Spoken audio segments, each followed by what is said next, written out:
Alright everyone, Cowboy Trade Sale, welcome to the channel and welcome to the educational series where in this episode we'll be discussing the differences between liquidity and volume. These are two terms that I often see traders mistakenly conflate. Sometimes they say something about liquidity when they're really talking about volume, or sometimes they're talking about volume when they're really talking about liquidity. These two are actually different, so in this video we'll put this confusion to rest and we'll talk about the differences between volume and liquidity. So let's start off with the simple one. What is volume? Well, volume simply shows us how much data has been traded within a specific candle. For this example, we're looking at the S&P 500. We're on the weekly time frame, and if we put our cursor over this volume candle and look at the top left of the screen, it will display a number associated with the volume for this week. So this week you can see that number is 545,000. What does that mean? That simply tells us that 545,000 contracts of the S&P 500 have been traded this week. Now,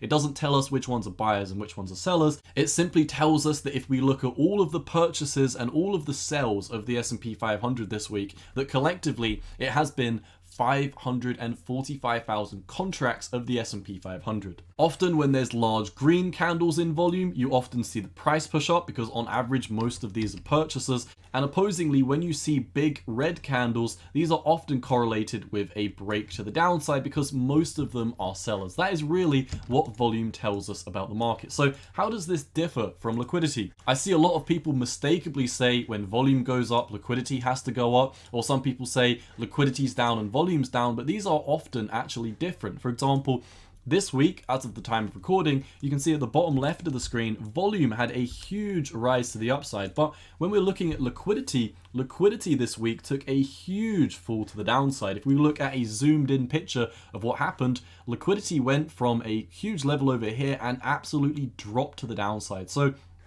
how does liquidity differ from volume? I'll leave a link to this resource down below, the Chicago Mercantile Exchange liquidity tool. We're looking at the book depth, so how much liquidity there is in a specific contract. Now, we're looking at the E-mini futures for the S&P 500, so we're basically looking at liquidity in the S&P 500 within this time period over here. Now, when you load this up, you'll see the mid price and also the mid price on the right-hand side. You don't really need to worry about this. This simply is just going to show us the price that the S&P 500 is trading at. We're going to get rid of that because we just want to focus on liquidity for now. So let's explain how this works. Now, you'll be looking at the left side of the screen and you can see the quantity. This tells us how many contracts are available for bids and asks. If you look at the bottom side of the screen, you'll see the time. This simply shows us the time period that we've got selected up here. So as we've discussed what the mid price is, this simply shows us the average price of the S&P 500. What are these bids and what are these asks? Well, bids and asks affect liquidity. When bids and asks are very high, you've got lots of liquidity in the markets,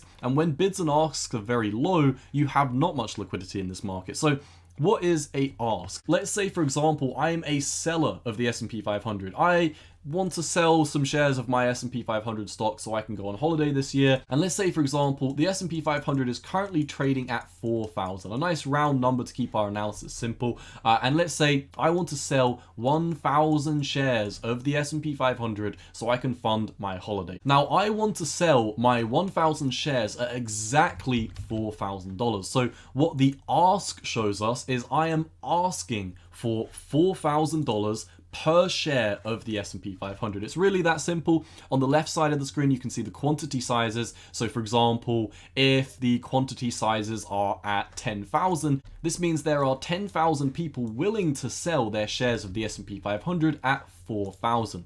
What do the bids mean? Well, let's say, for example, I actually want to purchase the S&P 500. I want to purchase 10,000 shares of the S&P 500, but I don't want to pay the market price at 4,000. I'd much prefer to purchase at 3,990. So I am bidding 10,000 shares of the S&P 500 at these prices. So the bid and the asks are very simple. Asks are telling us how much people want for their contracts, and bids are saying how much they're willing to purchase. You can see bids and asks typically move almost exactly the same apart from some deviations. So now let's go back to the example. Let's say I am a purchaser of the S&P 500. The S&P 500 is currently trading at $4,000. And let's say we're in a period where there's tons of bids and asks. So you can see there's lots of red and green on this histogram chart, meaning there's lots of liquidity in the market right now. Well, I want to purchase 1,000 shares of the S&P 500 at a price of 4,000. Now let's say at the price of 4,000, there's tons of asks. In fact, there's 10,000 people saying, hey, if you want to buy my shares of the S&P 500 for 4K, I have 10,000 contracts to sell to you. Now, I want to purchase 1,000 of these, so the markets have no problem selling me all 1,000 shares of the S&P 500 for the price of 4,000 at the market price. So in periods where there's lots of liquidity, you can purchase or sell a lot of a particular asset without moving the markets too much because there's lots of liquidity. I want to purchase 1,000 shares at 4,000. There's 10,000 people willing to sell these to me at the price of 4,000. Now, let's flip this on its head. Like I said, in the past week or two, liquidity conditions have fallen, of course, as of the time of recording this. You might be watching this in a year from now, and obviously liquidity conditions will be different, but let's say liquidity conditions have fallen. There's not much liquidity in the market, there's not many bids, there's not many asks, and as you can see, the quantity sizes when there's not many bids or asks also decrease. So let's say, once again, I want to purchase 1,000 shares of the S&P 500, and the S&P 500 is currently trading at 4,000. But the markets, because they're very illiquid right now, they only have, let's actually do it more realistically.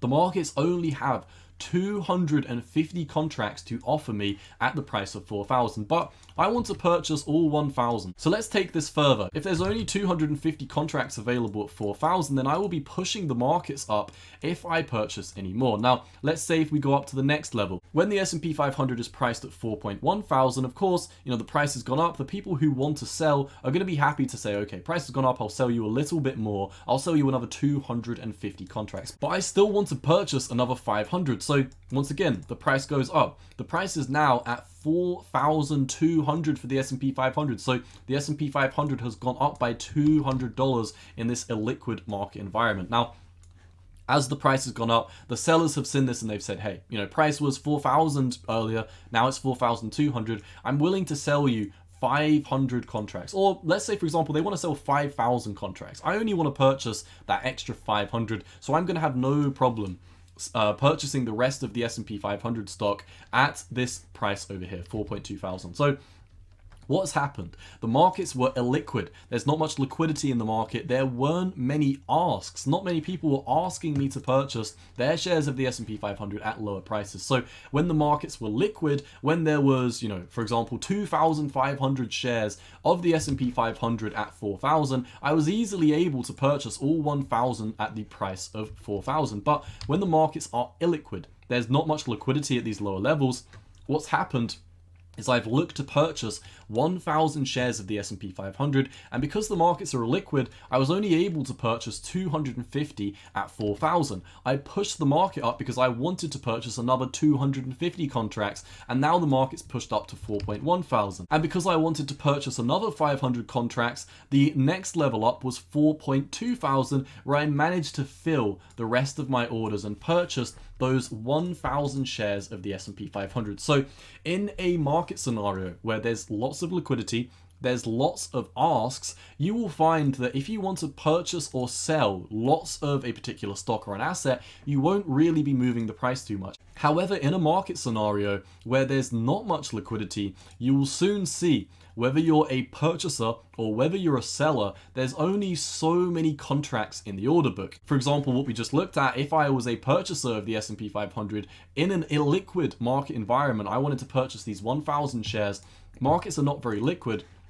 You can see how if I keep on purchasing and purchasing and purchasing, I'm going to make my way further and further up the order book, and I'm going to push the price up in a illiquid market environment. And you can flip this on its head for sellers as well. Let's say the price of the S&P 500 is 4,200 right now. The markets are very illiquid. There's not much liquidity in the market, and I want to sell 1,000 shares. The market's currently trading at 4.2 thousand, but there's only 500 contracts bidding at that price. What will happen is I'll sell my first 500 shares for 4.2 thousand. The price will push down to 4.1 thousand to fill my other 250 orders. There's no more people who want to purchase at 4.1 thousand. So if I want to sell my remaining 250 shares, the market breaks down to 4,000 and I will fill my remaining 250 shares. So there we go, my friends. You now know the difference between liquidity and volume. I hope you enjoyed today's video. I hope you enjoyed these examples. If you did enjoy today's educational series update, bear in mind this is just one episode out of an educational series which now has 34 videos completely free. If you are new to the markets, we will explain everything from very simplistic videos to more complicated topics like this one. So if you do enjoy my content, make sure to check out the educational series. If you enjoyed today's video, let me know down below by leaving a like and a comment. Share the videos with your friends. If you want to further support the channel, feel free to click on the join button and become a member today. Follow me over on Twitter at 618_cowboy. But I'm going to leave it here. It's been your boy Cowboy Trades. Hope you enjoyed, my friends. I'm out. Peace.